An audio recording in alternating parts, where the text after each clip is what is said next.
Welcome to Hindi education dear students. ఇప్పుడు మనము వంటగదిలో ఉండే కొన్ని వస్తువులను హిందీలో ఏ విధంగా పిలుస్తామో నేర్చుకుందాము.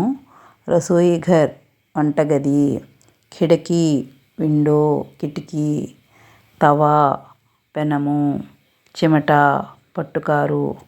స్టవ్ మీద ఉండే వస్తువులు దింపుకునేటటువంటి సాధనాన్ని చిమట అని అంటాము.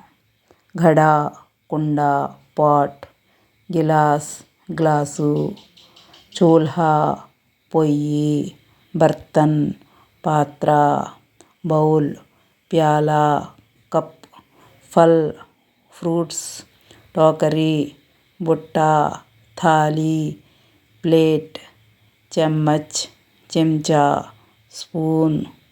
ఈ విధంగా కొన్ని హిందీ పదాలని మనము వంటగదిలోకి వెళ్ళినప్పుడు వాటిని చూసి పలుకుతూ ఉంటే చాలా సులభంగా అవి మనకి వచ్చేస్తాయి.